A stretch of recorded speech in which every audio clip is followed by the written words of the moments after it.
A cafe conversation. It's a cafe conversation in the ladies' room. A cafe conversation in the ladies' room. A cafe conversation in the ladies' room. A cafe conversation in the ladies' room. A cafe conversation in the ladies' room. A cafe conversation in the ladies' room. Good evening. Welcome to Cafe Conversations. It is so good to see you. I am your host, Sharice Sanders, and welcome to Cafe Conversations. I have a full house tonight in the cafe. I'm so happy y'all here to join me because we got a conversation tonight I think we all have been having, and it's about time that we have productive conversations, but not only to talk about it, see what we can do to strategize around how to eliminate it or reduce it. Just make our cities safe. Okay, so today I want to introduce to you my friends in the cafe. Starting on my left, we have Cerinthia Saunders. Welcome, Cerinthia. Always a great time having you in the cafe. Cerinthia is the founder of Transitional Finances LLC, doing her thing. Yes, 2 snaps for her, baby. Okay, and right next to me is the beautiful Annalise Nieves, founder of Proverbs 31 Influencer. All right, influence us, girl, influence us. To my right isn't he handsome, y'all? He is Officer Jerome Taylor. Welcome, Officer Taylor, currently with East Stroudsburg School Police Department. And to my far right is the distinguished Mr. Vincent Ford, business advisor. Welcome everybody to Cafe Conversations. Thank you all for being here. Tonight is a conversation that I'm sure it has affected all of us. It's affecting us as adults. It's absolutely affecting our children. It's time for us to figure out what's going on, what's happening, where's the madness coming from. So tonight, we're talking about stopping the violence and saving our streets.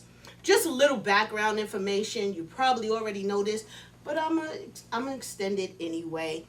According to NPR.org, sorry, I'm having a little tongue-tied today. All right, according to NPR.org, there have been 27 school shootings so far in 2022. The U.S. alone has surpassed 200 mass shootings this year. 212 exactly, according to an independent data collection organization. What's going on? What's going on? We're in a time where people seem to be so angry. Okay, but it's not just the adults anymore. It's our children are angry. There's so much going on. Mental health issues are out of control. There's not enough therapists to address the concerns and the fear, the anxiety, and everything that's building up inside of us, in society today, to be able to properly address why people are doing the things they're doing. And tonight, I want to start with talking about just the simple fact that why is gun violence the alternative to every single problem, it seems like lately? Like, you can't even have a conversation anymore, with someone, or I shouldn't even say a conversation. I'm going to say a difference of opinion, a disagreement with someone, without your life being the price for having your own opinion, And I want to start with just kind of putting it out there. I want to get your thoughts, from my guest panel, your thoughts on why are people so angry, and why is it that we're resorting to violence as opposed to just having a conversation, Mr. Well, don't look at me first. Um, I think one of the key things I'm watching is the relationship between poverty and violence. That's number one. I also see a relationship between, especially with youth. Back in my day, if you got mad at somebody, you had a fist fight. Or, as I progressed, then you had people bringing knives to the party. Then after that, it was get your chain with a lock in the end and swing it around. But now they go for a gun. And I find that very, very troubling. I be very clear, I'm not a gun owner. Mm-hmm. I have never had a gun in my hands, and I feel good about that.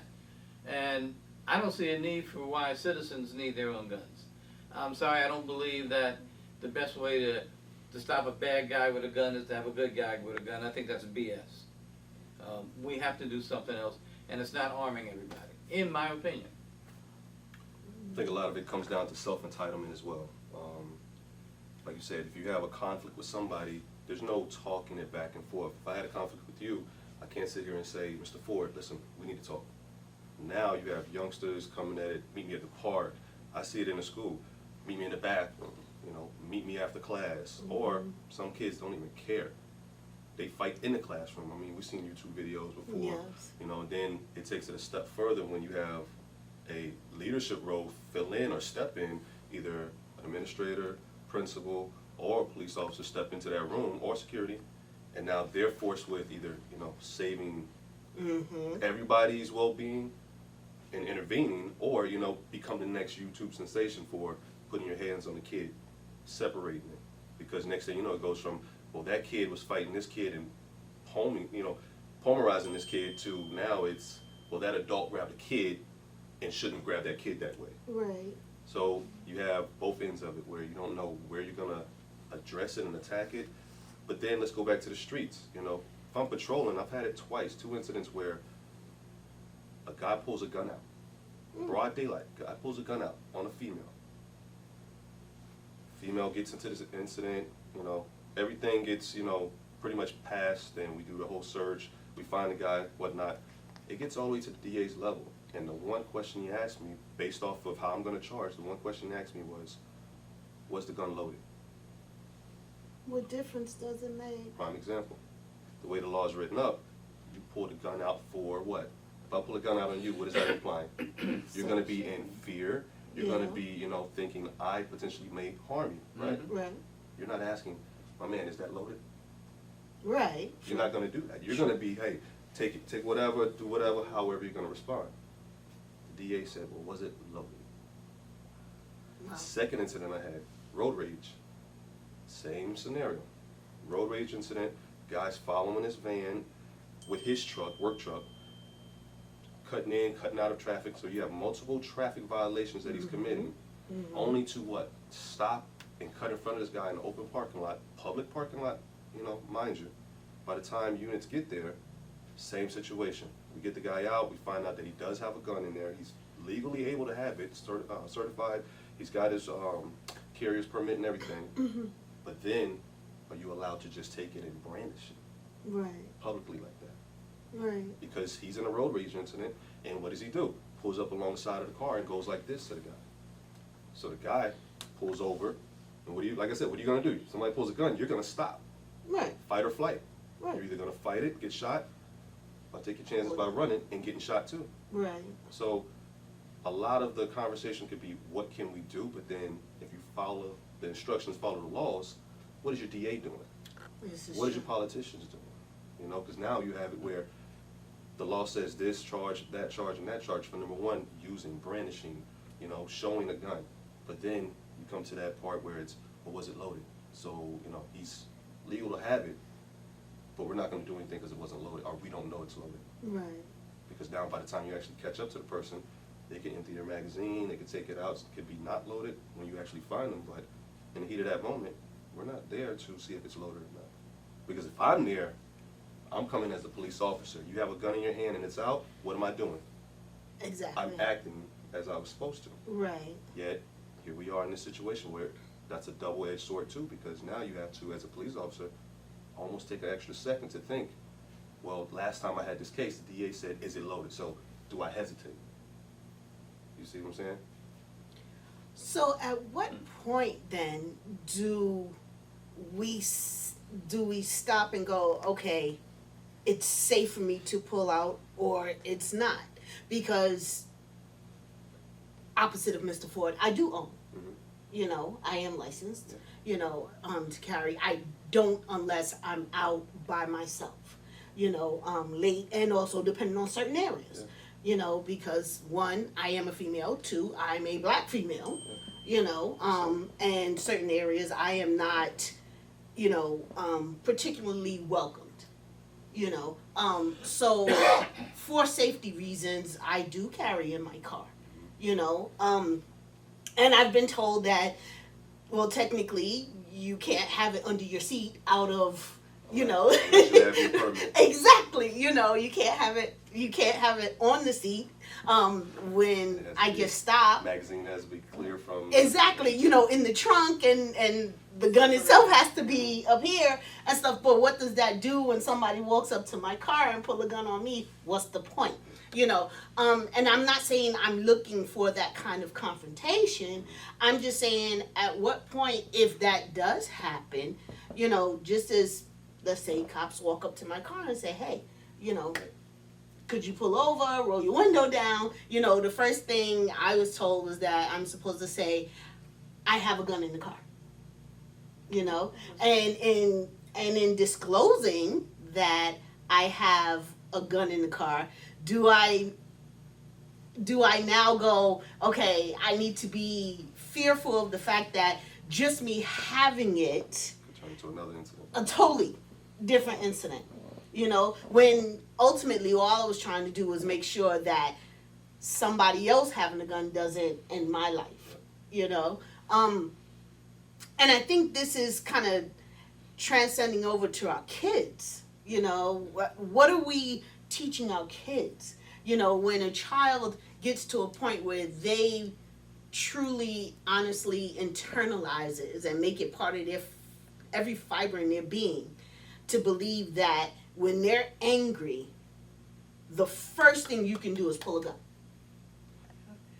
A lot of that. I'm sorry. Go ahead. Well, I was just gonna say that as an early childhood educator, that's my background. Definitely that early childhood upbringing makes a huge difference, and your environment. So it definitely goes along with all of those areas of your environment, your nurture. How are you being raised? How are you being taught to learn problem-solving skills, communication, right? Those are fundamentals that if they're missed along the way, right? And then not only that, in your environment, you're gonna be trained on how to respond to problems, right? So like in an example, in the early childhood setting, we have multiple toys for the kids to play with, right? We try to have enough for them to share and play with.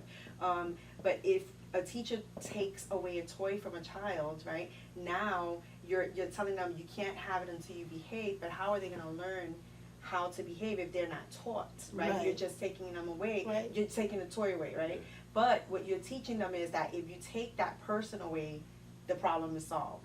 If you take that situation away or whatever, the problem is solved. So what would you do? Exactly, you're not teaching them the problem-solving skills on how to behave and react to the problem.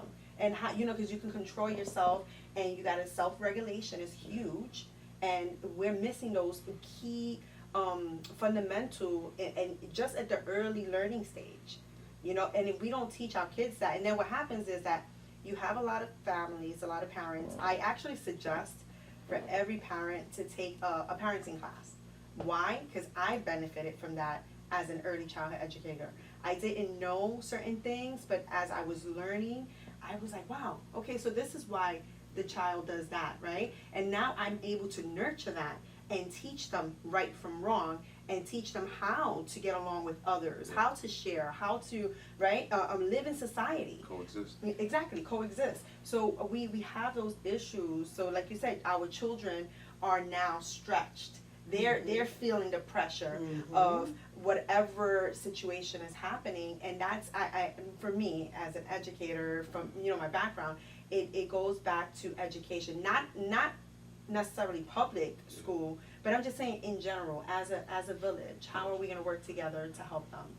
How much influence do you think, because you made a good point, you said it kind of starts from early childhood education, but one of the things that I've noticed is that you can be the best parent. My kids didn't grow up with guns in the house and all like that. I know a lot of families whose parents never held a gun, didn't have one, didn't possess, and all like that.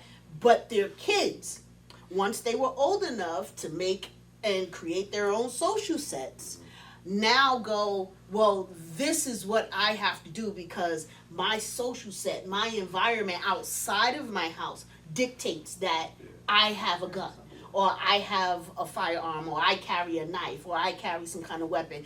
As well as if somebody steps to me and wants to argue with me, I have to show them that you can't mess with me.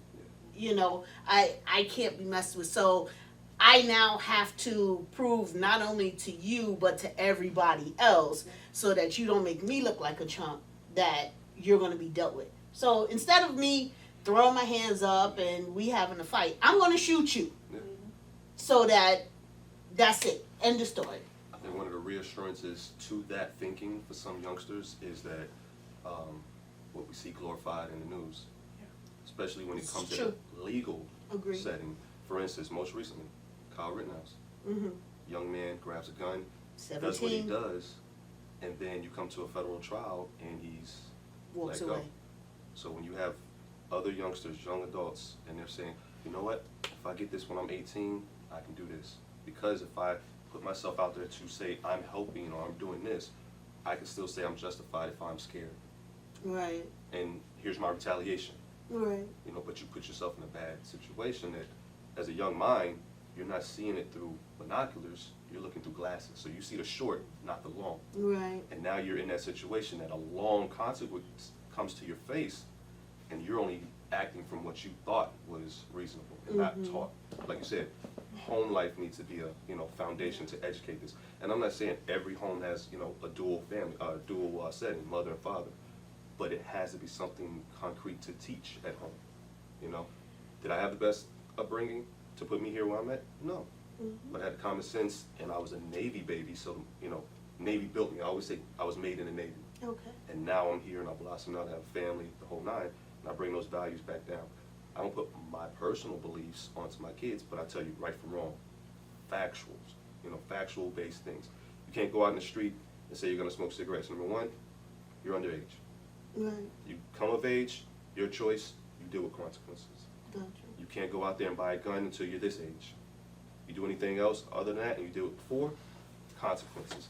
You see, so it's not like I'm giving you approval and saying, you know what, when you turn such and such, I'm gonna do this for you. Because all you're doing is giving them some kind of leeway of hope, negative hope, Right. that's gonna be derogatory in the end when they do something. Because in their mind, a child's mind is not the same as an adult's mind. This They're is gonna true. think of things like, hey, I'm watching, TV and cartoons this day, but I wanna make this adult situation or decision tomorrow because I aspire to do these things. So that brings me to a question then. Is 18 old enough to make the decision to buy a firearm and responsibly carry a firearm? And this is I'll hit that one first. Okay. I've been around the world from the Navy, so long. I remember being in Asian countries where 16 was the legal drinking age. But here we are in the States where 18 you can get a weapon, but you can't buy Drink a drink until at a 21. bar. Exactly. So I can take a life at 18, but I Right. can't get tipsy. Right. Absolutely. You see what I'm saying? So it's asinine that you can even think that, especially with all the events that's taking place. Mm-hmm. And all we do is a revolving circle. And I guess right now it's on the doorstep of sinking in, but will it? Because as we look at the news now, what do we see? Lawmaker, mad. This lawmaker upset. 10 years ago, a lawmaker was shot in D.C., right? Playing Yeah. baseball, softball game or whatever. You got shot, and you still, we're still talking about this today. Yeah. And he's still in the House, You see what I'm saying? Representative Solis. So we have all Yeah. these different incidents, and everybody's just throwing money to the problem. But then you still have, big money from NRA that's covering some of the other stuff, and I don't know the specifics, but yet, hey, you throw money at a problem, it doesn't solve it. You know, where's the training? I mean, we can go to community nights. I can give out all the gun locks in the world. Absolutely. I can give you all these safe kits. I can give you all these slideshows.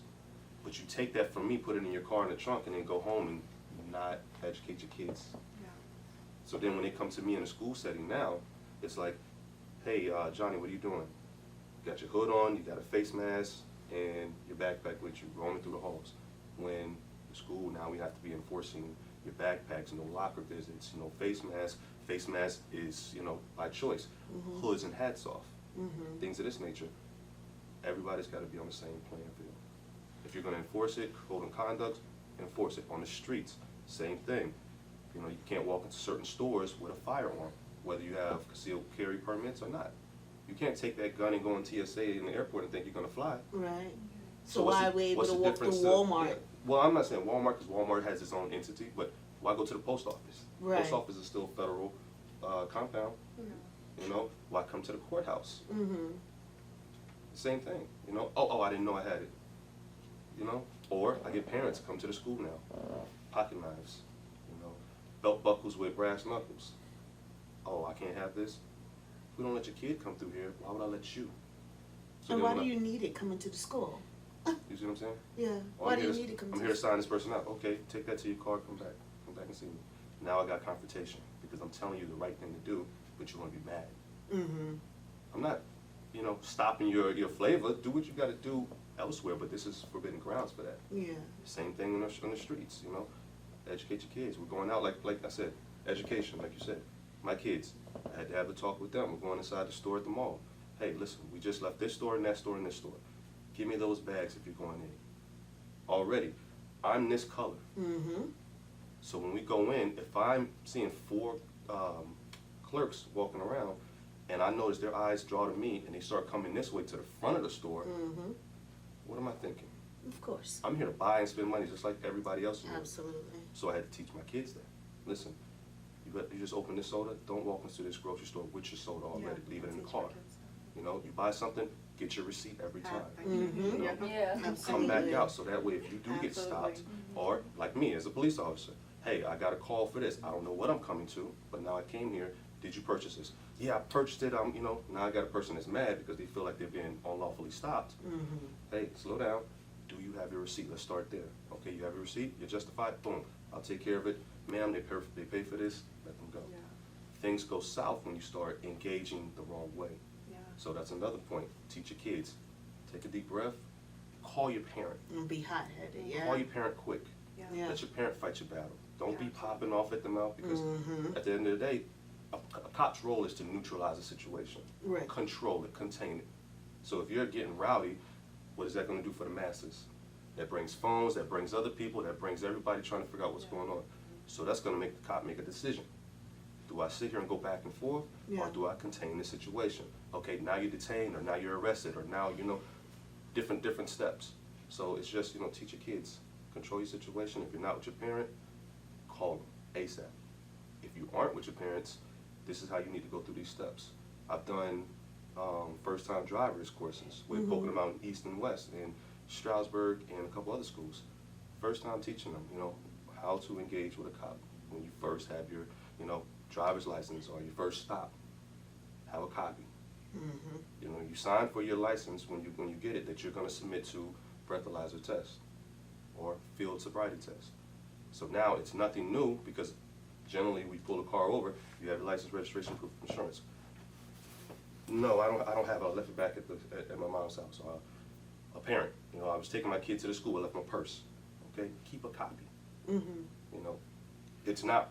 It's frowned upon to have a copy of your stuff, but if you have a copy, it makes time go by faster. I can verify your things a lot quicker, get you on your way, and that's the empathy in it.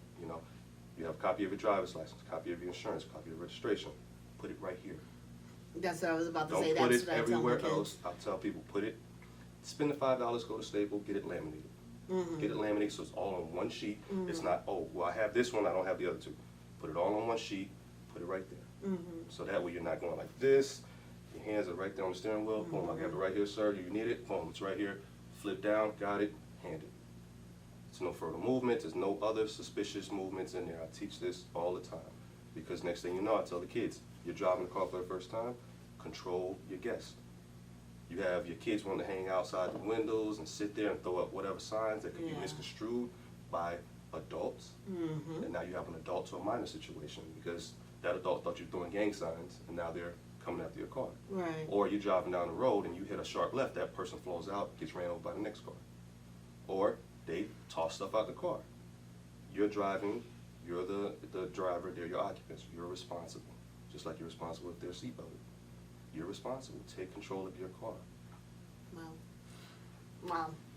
That's a lot. Like, I mean, and it's a lot to unload, but you know. No. I mean, and I'm glad you did, and I'm thankful that you did, simply because we don't think about it. We don't think about it. I'm guilty. I'm guilty I've because had so many mothers, and I say mothers because it's always the ladies. Yeah. Curse me out at the side of their door, and I sit there like this. Wow. Again, I'm Officer such and such from department, license, registration, proof, insurance. I'm not here to waste your time. You did a violation. I'm stopping you. Right. And it's not you personally. It's the car. Right. Now I'm meeting you for the first time. Yeah. Or second time because I met you another time for a stop. I was like, oh, I got you last time. You didn't pay that ticket. Listen, trust me, it happens. Right. It happens. Oh, you again. You again. Right. Got you. I'm not gonna lie. I'm a fearful mom. Yeah. Okay. My sons, my friends, actually my daughter now, she's within driving, traveling age, like that. I have a grandbaby, who will eventually grow up and drive and all like this. And I'm fearful that when they walk out the door, they don't come back, and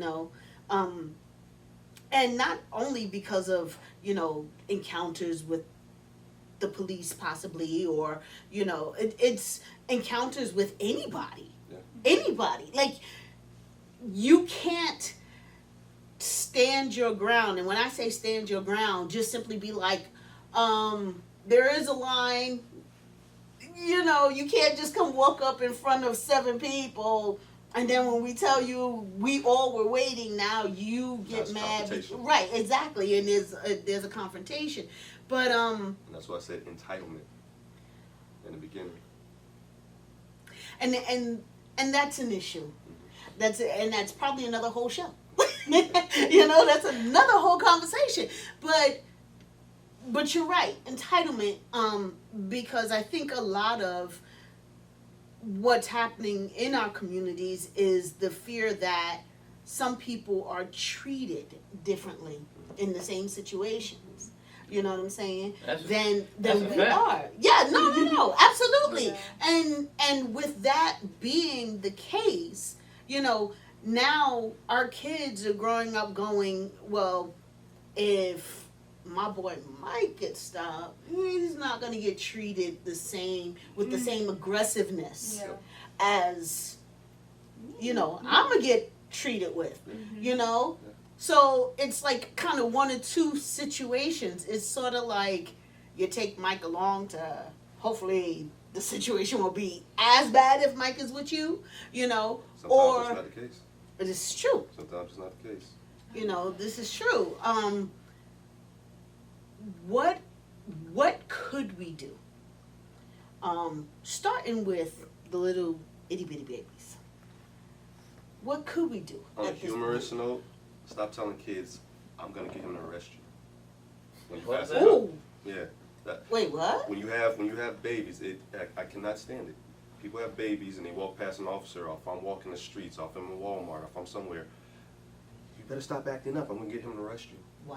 People say that? Yeah, no. People say that to I've their kids. never- Kids are walking, babies, toddlers, whatever.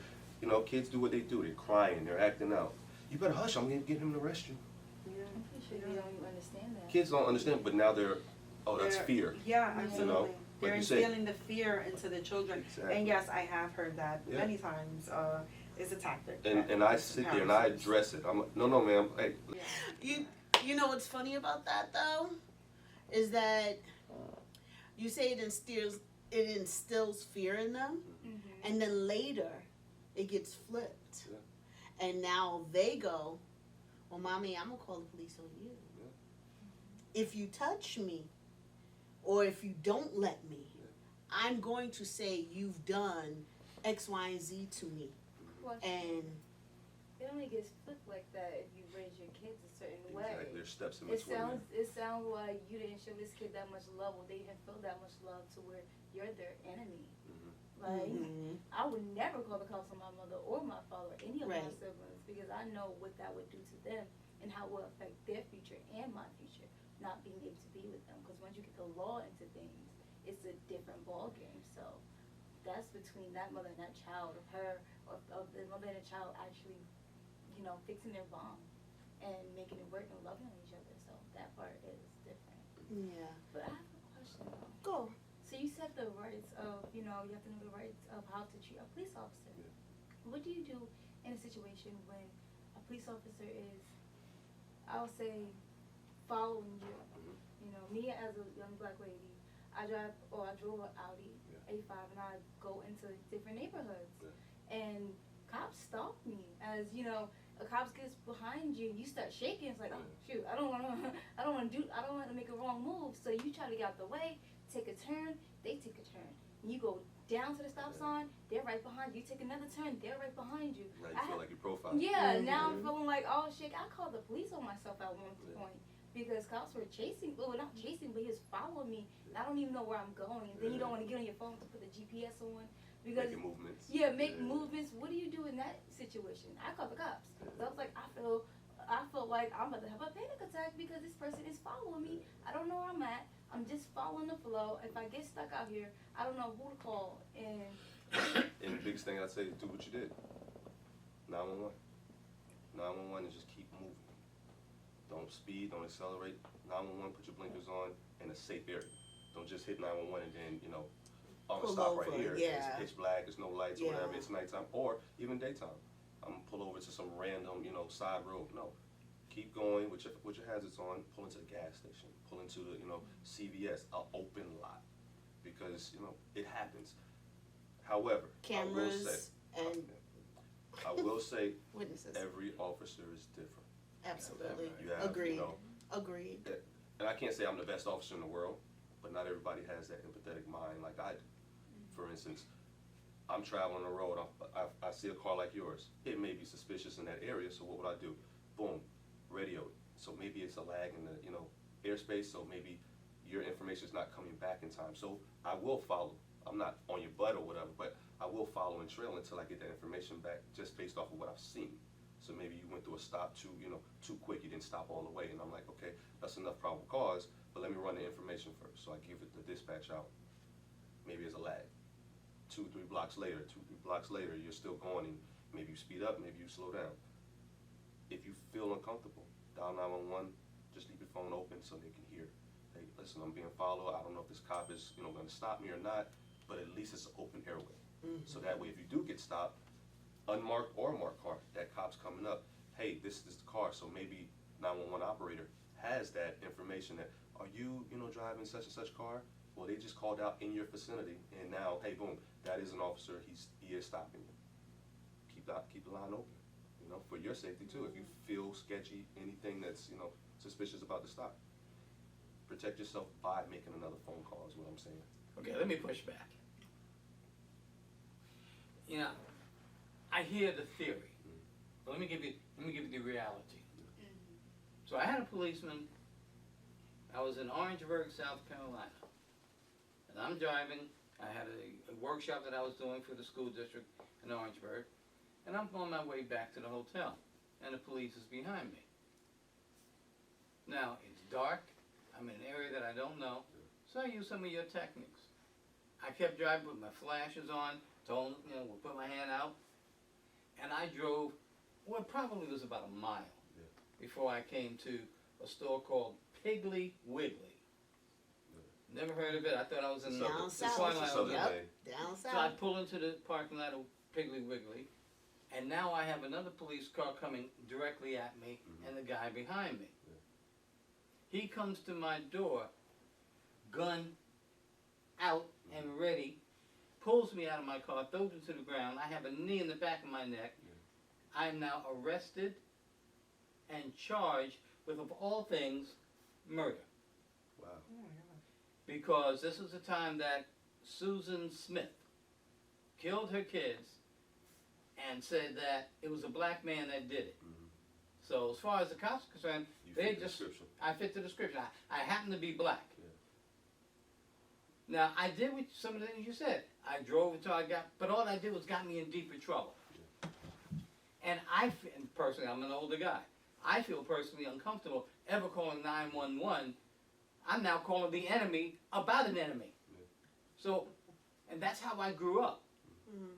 And I think there's an inherent distrust between people of my community, or our community, for the police. Caucasians grow up seeing officer friendly. I didn't have officer friendly in Harlem. It was an armed encampment. And that's what I saw. So that's the information that I had processed in my head. You know, and I hear you talking about education. So you didn't take that, is taking that toy away from that child bad? Well, it depends on the situation, but yeah, it can be bad. Take that darn toy away from him. He took it from somebody else, and he shouldn't have it. I'm taking that toy away from him. No, you're not having that. And I think that's some of the things that I think this younger generation does. Ooh, I'm gonna put you in a timeout. Oh, give me a break. That child needs a side the head. You know? But I think Old school. we've coddled these kids so much. All we're doing is coddling them, and we're not teaching them consequences for their For their behavior. behaviors.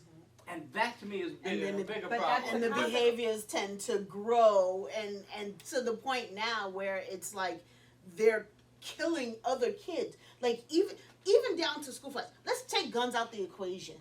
How many videos are we watching of girls fighting and they're literally trying to beat this girl to death where she cannot breathe. Do you remember that one? And the friend was like, yeah. Call help. Yes, not one person called for help, but they were beating this girl to death, you know? And it's like, it's a normal thing. And then they put it on social media to go, this is what we do. This is what our generation calls for. Y'all don't know about this, but we're going to tell you, this is how we're going to handle our conflicts. Yeah. I was gonna add into the talk, the culture. Mm-hmm. So we have the music culture, Mm-hmm. we have the movies, right? So all of these outside influences are actually adding on to the violence. The ideals. Yeah, agree. exactly. So you have these movies as well. So it's not only in the home, not only in the educational system, but you also have your culture. You have the outside influences that affect our children and what they think and their perception and how they feel. We So- had that when I was growing up, and kids weren't taking guns and shooting up the place. So what's the difference now? I am not sure about that. I think one of the differences, like you said, your generation was a little sterner, harder, forceful. So then you have those who may be somewhat of my age coming up now, maybe not want to mirror their upbringing. Yeah. So in turn, they're a little softer on their kids, which Absolutely. does what? Was they come up and they're not, respectful. They're not seeing, the neighbor and saying, "Hey, Miss Johnson," it's, "Oh, hey Jane," little small things like that go a long way. Right. You know what I'm saying? Absolutely. So that's and to a point you could say it's our fault, and I'm not saying yours, but I'm saying ours is, the generation where I don't want to repeat the cycle of, man, I got Being beat so for stern, I got yeah. beat for just saying, "Hey, excuse me," or interrupting without saying excuse me. Yeah, So now you're a little softer on your kids to the point where you're like, okay, little Johnny, I can excuse that. I want to talk to you instead of, Yeah. give you a smacking. Twofold, hey, now you have the education side of it. Do I sit here and send you to school and be, more stern on your education, or I'm busy with what I'm doing, take your iPad or your Game Boy or Yeah, your, play. video games, go over there. No more kitchen etiquette at the table. Now I'm, okay, food's in the microwave. Yeah. Or we're doing takeout. Yeah. Or you're with auntie and uncle, I gotta go to the city for the 3 days and Yeah. work. or you eat dinner in the living room, you eat dinner in your room. Separation. We're not sitting to the table anymore, talking about what happened. So now your during your, the day. your parent as therapist Yep. is now their best friend, or the teacher or the coach. So now when something actually happens and the parent is involved, now it's, I didn't know that ever happened. I didn't know they were suffering with this. YouTube and TikTok. But he made a point, and he says, what's the difference? Because he said that he had a lot of that stuff upbringing as well. Yeah. So what's the difference now that? And that's why I think the difference is where we have the culture of being softer, not repeating the cycle, but also we have a handicap of tools, iPads, social media, all these glorifying things that kids can bounce on. Your generation didn't have that. You had snail mail, you had permission to go outside until the street light comes You on. have instant That's right. access. Yeah, you had, hey, to lockdown, or I'm getting myself, knocked across the head. yeah. That's right. Or, hey, I'm gonna eat when dinner's ready, or you're not eating at all. Now it's, oh man, you didn't cook for me? I'm gonna call the police. You're not feeding me. You taking the, Or what I'm saying? I don't want to Exactly. eat that. I want McDonald's. Yeah. So I want this. Exactly. I want, I'll call too many DoorDash. choices. No, you ain't. Yeah. Right. Or no, you can't go out. Uber. You see what I'm saying? Yeah. So then, then it comes to the police, and now we have to over police for parents not parenting. Yeah, that's what I'm saying. The culture has shifted. It has changed. So I think that, if anything, I'm not sure what's the difference about like the gun accessibility, because you said we had that in our generation, but we didn't pick up a gun and shoot. So what's the difference, right? But I think the difference is the visibility of the violence, compared to, Agreed. compared to when Agreed. you guys were younger, and even when I was a little younger as well. We didn't have iPads in our face and stuff, but yes, we did get the violence from the movies that we watched, and then you hear it on the news, right? And So, it's constant. And I think part of it also too is seeing it so much desensitizes Yes. them to what actually is happening. It's kind of like, okay, well, somebody got shot, somebody died, but it didn't happen in front of me, or I didn't feel that pain, or it wasn't my family. So it's not as important to me as if it was somebody in my family. Now, when it is somebody in my family, I need to retaliate. I need to retaliate. I need to show people that if you mess with mine, you take one of mine, I'm gonna take one of yours. And stuff. And I think kids have kind of just, and it starts from little, because I've seen parents where, and I was guilty of it too. My son was in kindergarten and he was bullied. It was like there was this one other little boy that kept hitting him and hitting him. And hitting him, it got worse. It was like he was hitting him with objects and eventually stabbed him with a pencil. Wow. Okay? And when I called the school, went to the office and stuff, and asked to speak with the mother wanted to fight me because I didn't want my son in the same class with her son because her son was aggressive. And I was like, okay, so now I see where he gets it from.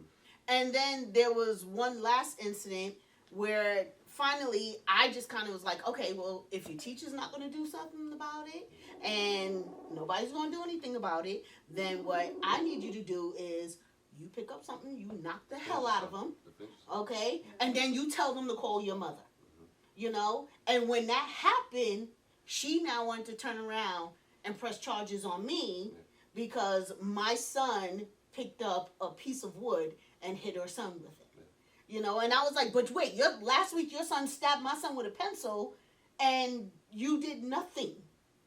But now that it's your child, now you want to retaliate. I think it does absolutely start with the parent. I think it's the environment. Our schools are more so correctional facilities, as opposed to places of education. I think lack of information plays a big part. Not telling kids the truth about things that happened in the past, which kind of leads up to what's going on today. Okay? Ignorance is bliss. So if you're not explaining to them about how certain situations in our past affect what they do today and how people react or how people feel or how they respond, then you just have a generation of ignorance running around going, well, I can do it just because. So what do? We got violence in the schools. We got kids bringing guns. Start showing up. Number one. What do? Start showing up. Come to the school board meetings. You know, being out there, being a vocal person other than a reactive person. I like that. So many times I go to the school boards, you know, working, I'm there, and I'm putting out fires with people who aren't part of the school district, taxpayers, or anything. But they're coming for an issue that they feel their voice can be heard here. So it's, you know, you have all the panelists from, you know, your community leaders, and you got guys and women showing up from 2 counties over. Wow. But I have nobody for the actual students, you know, maybe a Who handful. go to the school. And the handful that do show up, their kids aren't kids that I see on the regular. But the kids I see on the regular, oh man, where's your mother? Where's your father? Yeah. Where's your, oh, you stay with your aunt? Oh, you stay with the neighbor? Your mom comes home Saturday? Well, that does me no good, you know? Yeah. So then when you actually call the folks, the guardians, well, I won't be back until this. I'm busy. Can I reach you? Can I call you back? You know, no callbacks. You know, it falls on deaf ears.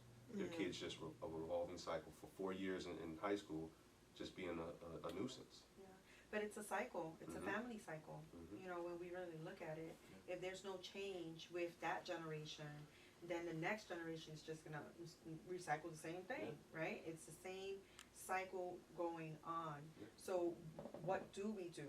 You know, I believe that this is where social services, Yeah, I was about to say the same thing. yeah, Go social ahead. services, nonprofit organizations, they need more funding. They need more funding to be able to do better outreach, deeper outreach, because a lot of the problems now also does affect the mental health. There's some parents that don't have the capacity To be mentally parents, to to deal be with it. parents and Yes. deal with their children, Yes. let alone deal with themselves, Yeah. let alone Yes. deal with their children.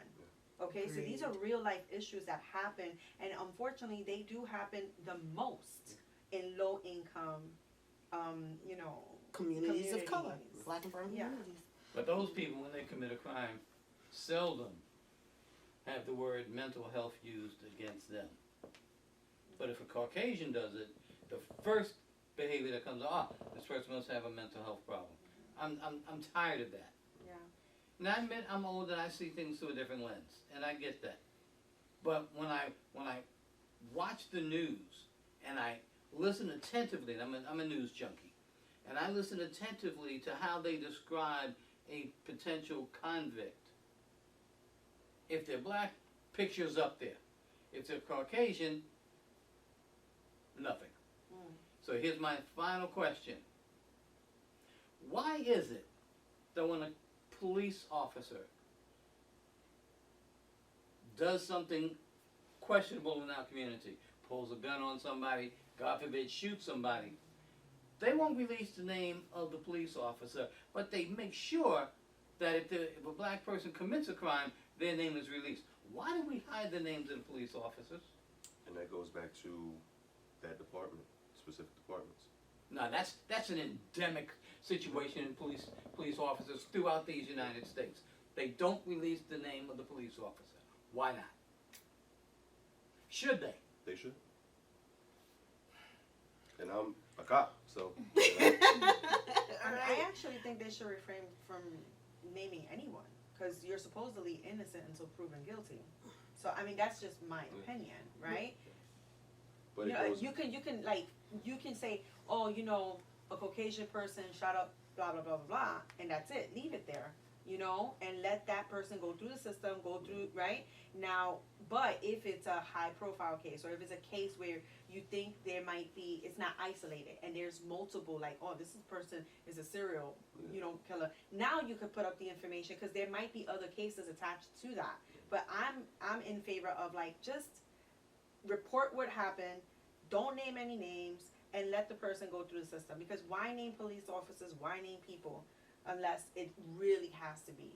I don't know, that's just my opinion. and I think it's twofold. That's why I said it's, you know, department case by case. You have the officer where there's immediately the investigation, whether it comes out fully that day, 2 days, a week later, it's, you turn your gun in, it's an investigation of the crime scene. Number two, you have a victim. they won't release the victim until they get the next of kin's approval. So, wife, spouse, whoever, once they say, I've identified that body, now it's public record for that part of it as a Okay. victim.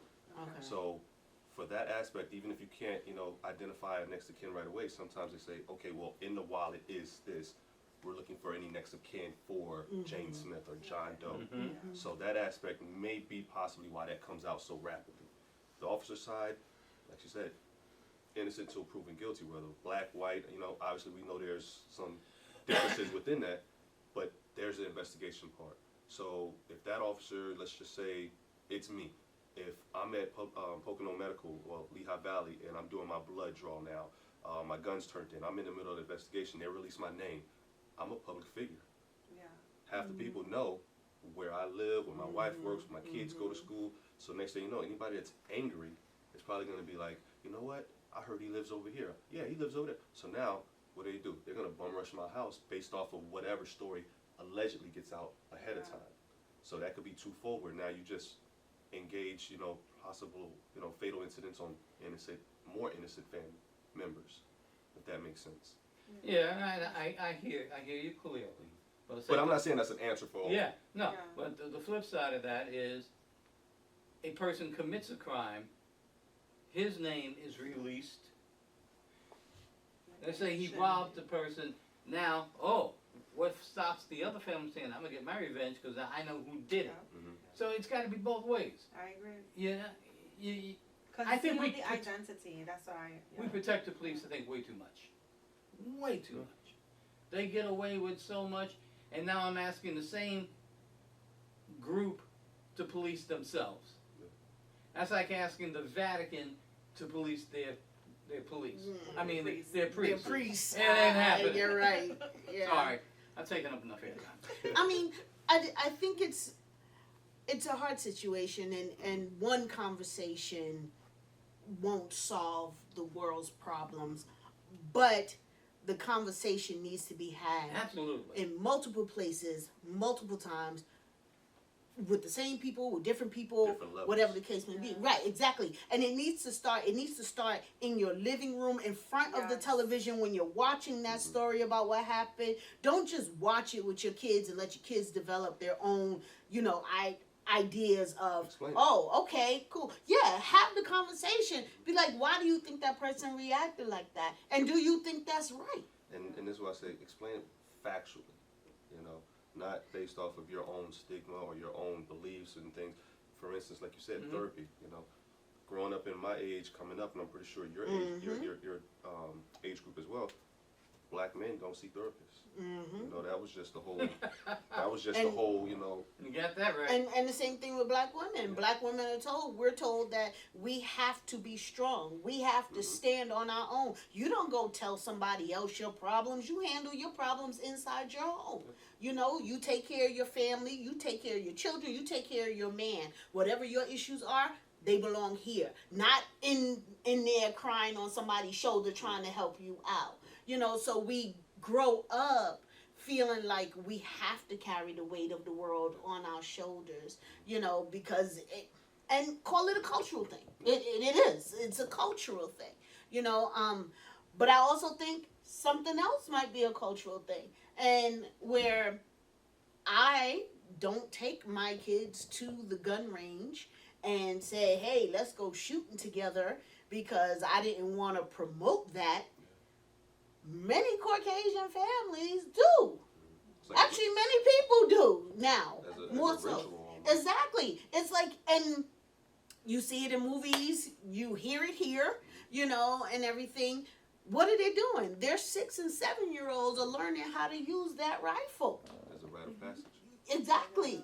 They're shooting those rabbits. They're out hunting during deer season. You know what I'm saying? So it's kind of like, it depends on what it is that family unit is trying to foster. You know what I'm saying? Are we, I believe, and I just feel, this is just me. F-50s or F-150s? F-150. Okay. The truck. I feel like people who drive F-150s are far more aggressive. Seriously, than normal drivers. Because it's like they drive up on you like this, you know, they throw on their high beams, now you're blinded, you know, and when they pass you, there's this look.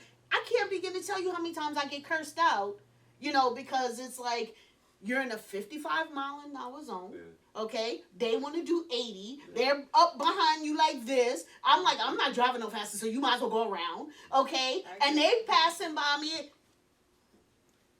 You know, and it's like, it's funny because I used to be that one person to roll down my window, Can't do that. and then somebody pulled over, okay, and got in front of me and slowed down to the point where he almost stopped to stop me. And then I had to think about it, and I was like, okay, what's going to happen in this situation now?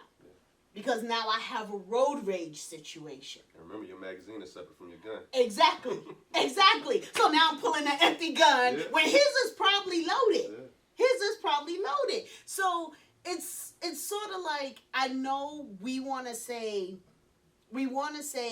deal with our situations and scenarios differently, but it's very hard to do that when you have a society that's constantly making you the bad guy even before you did anything. You know, we're portrayed, and I say we as people of color are portrayed as such troublemakers. And don't get me wrong, because there are certain neighborhoods where people of color live that I wouldn't step foot in. As a woman of color, I'm not going. You know what I'm saying? Because it's kind of like they're going to do me as bad as a black woman as they're going to do that white person that might walk into that neighborhood. You know what I'm saying? The black on black crime and the hatred and the murders is just as high and just as bad as any other race on blacks. I agree. You know, agree. and Yes, go ahead. I agree. I actually conducted a walk, and it was called A Mother's Cry. Mm-hmm. And it was a walk against violence in all, I mean, including police brutality, black on black crime, gun violence. And it was just an outcry, like, because at the end of the day, no matter what, it's the mother who cry at night. You know, they don't have their babies anymore. Why? Because society failed us. Let's just look at it like that. You know, that's what really happens. Society as a whole, as an entirety, and I'm talking about from up level all the way down, okay? We are not fixing the issues, and the issues really are within. You know, and when I say within, I'm talking about like, how do we really help our children deal with these situations in a healthy level? You know, their mindset. If you have a parent that's negligent, emotionally negligent, that child is going to be enraged. And it doesn't matter the skin tone, black, white, brown, they are going to be enraged, and they're going to find a way to let that rage out. But you can also have the most loving family, okay, and let that child out to go to school, and that child doesn't have to do nothing and will be, sadly, the victim of somebody else's, you know, somebody else's rage or anger or just being in the wrong place. Those 19 kids in that school had nothing to do with anything.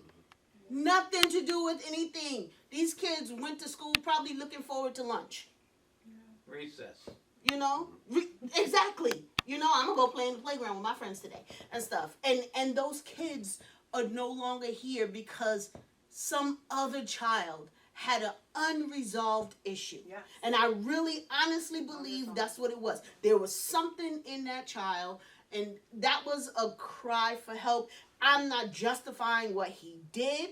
I'm just saying you got to really look at it for what it was. There was something there in that child that was missed because he didn't go get the gun and go straight to the school. He went home first. Yes. He went home first and took his aggression out on his grandmother in his house, the person who took care of him. Yeah. He took that person out first and then went somewhere else. Yeah. You know, which means that there was something in that relationship that was not working, that was not addressed, okay? And because he wasn't heard at home, not only am I going to take it out on her at home, well, you know what? the cops may not come to the house because it may be a long time before they find out. He might have been suicidal, had a death wish. Shot the grandmother, took off and fled in the truck. Wound up crashing in a ditch. Got out.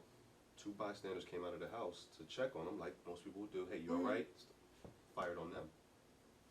So, if he hadn't crashed, where was he going? Exactly. So he crashed, fires on them. Next thing you know, he's fleeing. Yeah. And unfortunately, he winds up in that school setting. But he had enough time, from what I understand, to even like put it on social media or something that he Yeah. was gonna do this. His manifest. You know? Yeah. But I mean, but then from that situation, you crazy. take it a week before that, a week prior. Yeah. You have victims that became victims just because they were black in the grocery store. Yeah. You know, you have a guy, an officer, work 30-some years and retire, gets shot just because he was black. And then yesterday in Philadelphia, a block party. Yeah. But even with the ones that got shot because they were black, even that you got to look at that child's home life or Yeah. that person's home life. Like, what did their home life look like? Yeah. Were they instilled racism within them? Were they, Mhm. because it all still stems from the home Yeah. when you really look at it. And like you said, with that scenario of the hunters hunting with their kids, Yeah. what are they doing? Bonding.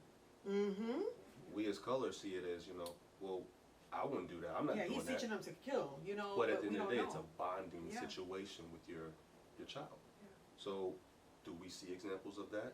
I mean, they have a whole hunting day off from school up here in the north. The Day day, after the Thanksgiving. Thanksgiving, So that's right. we are like, what are we doing? We glorify going and shopping and buying big screens Yeah. on that day, spending and splurging money. They have a whole weekend, no, electronics, isolation, and you're bonding. You're learning how to live off the land. Yeah. Whether you like hunting or not, you got to take it for what it is. They're bonding. Yeah, yeah. Where's the other families of culture doing? What are they doing? We're fighting in Walmart over who Yeah. got You know what I'm who saying? got the Each last other. television. Yeah. Yeah, Or who are got we the trying- last Are we television? trying to put our kids down because, hey, eat the leftover Thanksgiving because I'm going out for this Saturday's, block party. Yeah. Absolutely. And then at the block party, I might get in an argument and now I'm in a shootout. You see what I'm Wow. saying? Last question, not question, statement from the two of you to show how we have been indoctrinated. You both use the phrase black on black crime. How come where'd you learn that from? TV. How come you never hear anyone talk about white on white crime? But you've been so indoctrinated to think black on black crime. That's all I got to say. Well, I mean, I kind of lived it though. I was about to say, I was about to say, I kind of lived through it. that so. that line that kind of came to my head simply because I grew up in the projects. Yeah. But you didn't call it black on black crime. No, That's No. my No, point. it's- but I did say, you know what? Why is it that the same people I see every day, the same people you live with, you ride the elevator with, you go to school with, y'all walk down the block, y'all meet in the corner store at the bodega and get spice ham and Yes, cheese yes, with yes. lettuce, tomato, mayo, y'all know what I mean. Chopped cheese The now. same people. All it takes is 2 minutes for somebody to bump you in the bodega, and now it's that person that knew you all your life, now all of a sudden doesn't value the air you breathe. Yeah. And it's crazy. Ladies and gentlemen, we've run out of time. We could go on all night what's a good movie? with this conversation. I'm no plug for, Go. anything, but watch a movie I watched with my daughters the other day called Emergency on Prime. Mm, Two black males. okay. One's a smart nerdy, one's a straight hood. They both live in the same neighborhood. They grow up, they go to a college party, and things go south because a drunk white girl is in their dorm room. Mm. So imagine how the rest of the movie is. Yeah. Oh wow. And- and- So, Emergency? Emergency. I'm gonna watch it So because I it's- saw it. It's a good watch, and I watched it with my daughters. And being a cop, I always watch scenarios like that. Yes. And then I asked them about it afterwards Yeah. because it's a good message in it. Mm-hmm. Yeah. And I told them, I said, well, I was that main character growing up. Yeah. I grew up in the streets, but I wasn't a hoodie. Mm-hmm. But I know everything about it. Mm-hmm. I chose my path this way. Mm-hmm. But I have friends locked up, dead, Yeah. paralyzed, dead. So only maybe 3 Being actually at the wrong excel. place with the wrong person. Yeah, Yeah. so your choices every step of the way make or break you. Absolutely. So you will see that in that movie. It's a good family watch, but Wow. All right. definitely has a good message. And Right. what's the name of it again? Emergency. Ladies and gentlemen, there's your movie for the night, okay? 8 o'clock, Emergency, Get your okay? popcorn. On Amazon Prime. If And you some, don't, and some tissue. and Listen, Oh. I'm a man. I tell you, Popcorn and tissue. I dropped a Ooh. few. I dropped a few. It was real. I dropped a few. well, I'd like to say thank you to each and every one of you for being here today.